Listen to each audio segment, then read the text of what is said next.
Welcome back, everybody. Today I was originally going to go over PPP forgiveness calculations, but having looked at the new application as opposed to the old application, I don't find it any easier. So I'm going to actually take 2 or 3 weeks to do some case studies as I work my way through it so I can understand it the best that I can before I do that video for you.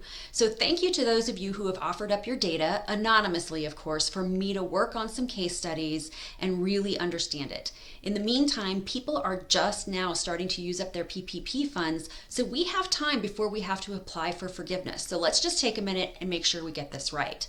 In the meantime, I'm going to be talking about the employer retention credit. Now this credit came out at the exact same time as the PPP for the exact same reason, and that was to keep employees employed. However, PPP completely overshadowed it, and the credit itself was kind of shrouded in ambiguity, and we didn't really understand it all that well. Even last week when I took a class sponsored by the IRS, the poor woman teaching the class still couldn't answer all of our questions, and she was very, very apologetic that she didn't understand this as well, because most of us just don't. But we do have some of the basics. So to start with, the one thing that you need to know for those of you who already have the PPP is that you already do not qualify for this credit.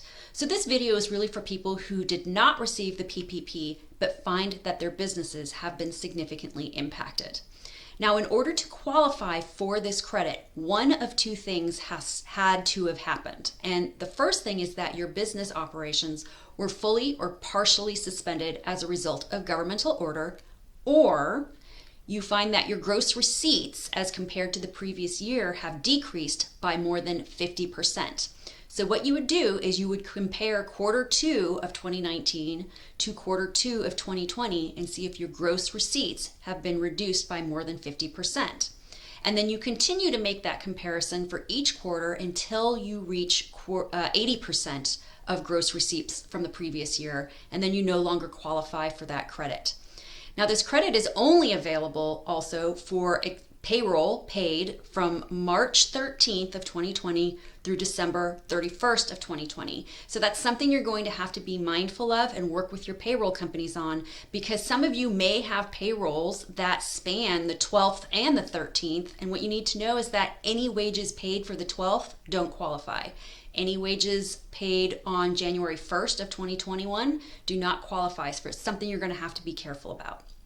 Now, qualified wages include gross wages and qualified health care or health plan employer contributions. So when you're calculating an employee's gross wages, just know that it also includes that portion of the health care plan that the employer provides for them. It's taxable income to the employee.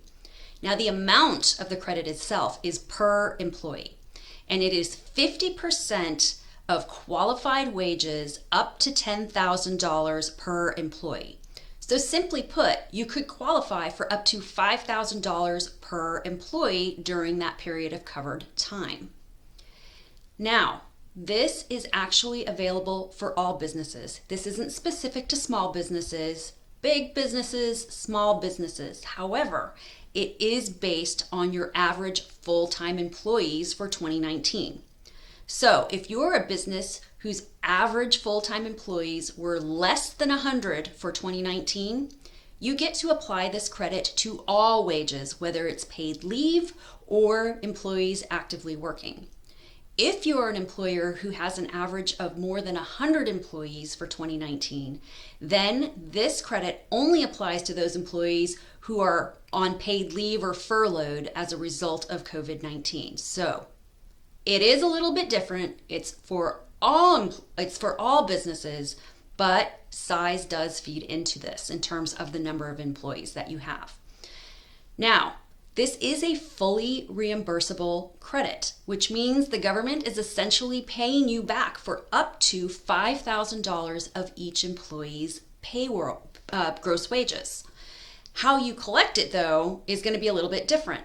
Currently, there is a draft 941 out there for quarter 2 that is going to have some additional things that need to be filled out if you are using this credit, because you immediately get to use this credit against employer-related taxes. So your portion of Social Security, for example. If you do not use up all of the credit, let's say you had $10,000 worth of credit to use, but you only used $5,000 of that credit, a Form 7200 can be filled out that explains to the government that this is how much of a credit you qualified for, but you didn't use it all. So can you please send us a check for the remainder of the credit? And you will do this for each quarter, to my understanding. So, as you can see, that this could have been an actual very good option for some people who already took the PPP. However, if you did not take the PPP, be taking a look at this. Be talking with your payroll providers, as I think that they should be very involved in this, especially when it comes to the reporting. In the beginning, I was actually kind of hoping that payroll providers would take the horns on this. So if you are a payroll provider, I've actually spoken to a few who did not understand this credit all that well. I highly recommend that you look into this and maybe even recommend it to some of your clients if you think they might qualify. All right, so for next week, I'm going to do something a little bit different, and I'm not going to talk about small business relief loans. I am going to be talking about something normal, like business structure. So I'd love to see you guys next week. Thanks for your time and tuning in again. Please don't hesitate to follow me on YouTube or on Facebook, Misty Lineberger CPA, and I'll see you all next time. Take care.